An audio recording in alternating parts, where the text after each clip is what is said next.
नमस्कार, आप देख रहे हैं IIT उन्मेष, जहां हर सप्ताह हम आपके लिए लाते हैं देश दुनिया की सबसे ताज़ा और अहम खबरें।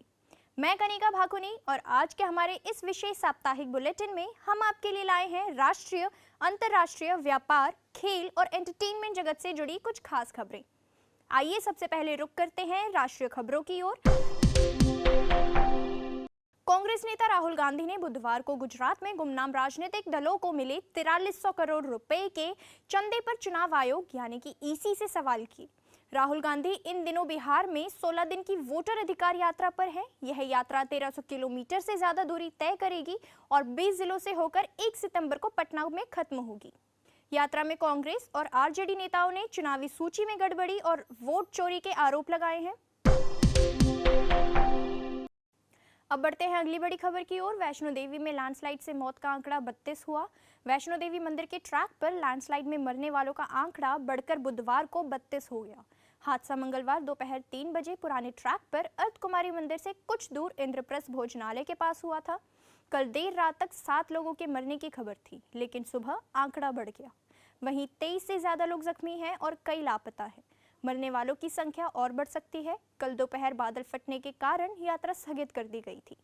उपराज्यपाल मनोज सिन्हा बुधवार को घायलों से मिलने कटरा पहुंचे। अब रुक करते हैं अंतर्राष्ट्रीय जगत की ओर। ट्रंप का दावा, मोदी को जंग रोकने के लिए धमकी दी। अमेरिकी राष्ट्रपति डोनाल्ड ट्रंप ने एक बार फिर भारत पाकिस्तान के बीच मई में तनाव कम करके न्यूक्लियर वॉर को रोकने का दावा किया है। व्हाइट हाउस में बुधवार को कैबिनेट बैठक के दौरान ट्रंप ने कहा कि उन्होंने भारत को भारी टैरिफ लगाने की धमकी दी थी।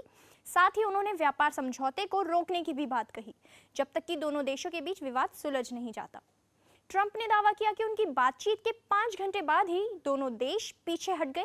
हालांकि भारत हमेशा से ट्रंप के बातचीत और मध्यस्थता के दावों को खारिज करता आया है। यूनुस बोले, बांग्लादेश में रोहिंग्या शरणार्थियों को पालना मुश्किल। बांग्लादेश के मुख्य सलाहकार मोहम्मद यूनुस ने सोमवार को कहा कि देश में रोहिंग्या समुदाय के लोगों को पालना मुश्किल होता जा रहा है। उन्होंने कहा, देश में 13 लाख से ज्यादा रोहिंग्या हैं। यूनुस ने कहा, यह बांग्लादेश के साथ दुनिया के लिए भी एक बड़ी चुनौती है। दुनिया को इस मुद्दे पर एक साथ आना चाहिए और रोहिंग्या मुस्लिमों को उनके घर वापस पहुंचाने में मदद करनी चाहिए। अब रुक करते हैं व्यापार जगत की ओर।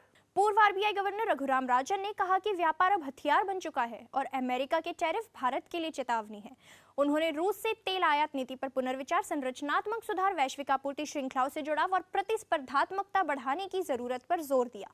साथ ही किसी एक व्यापारिक साझेदार पर निर्भरता कम करने की भी सलाह दी। नीति आयोग के पूर्व वाइस चेयरमैन राजीव कुमार ने कहा कि भारत को चीनी निवेश पर लगी पाबंदियां हटानी चाहिए। इससे मैन्युफैक्चरिंग और रोजगार को बढ़ावा मिलेगा। उन्होंने सुझाव दिया कि प्रेस नोट 3 जैसे प्रतिबंध अब खत्म होने चाहिए। जून 2020 की गलवान घटना के बाद बिगड़े रिश्तों में हाल ही में सुधार दिखा है। ऐसे में निवेश सहयोग दोबारा शुरू करने का यह सही समय है। अब रुक करते हैं खेल जगत की ओर। बैडमिंटन चैंपियनशिप में भारत का कमाल, सिंधु की शानदार वापसी। Double Olympic medallist PV Sindhu ने शानदार वापसी करते हुए बुधवार को मलेशिया की खिलाड़ी को सीधे गेम्स में हराकर राउंड ऑफ 16 में जगह बना ली है। वहीं मिक्स डबल्स और मेंस डबल्स में भी भारत को सफलता मिली है। सात्विक साईराज और चिराग शेट्टी की जोड़ी ने चीन की जोड़ी को हराकर प्री क्वार्टर फाइनल में प्रवेश किया और अब सबकी निगाहें होंगी एचएस प्रणय पर, जो अगले भिड़ंत में वर्ल्ड नंबर 2 एंडर्स एंटरसन से मुकाबला करेंगे। भारत के लिए यह चैंपियनशिप अब और भी रोमांचक हो गई है।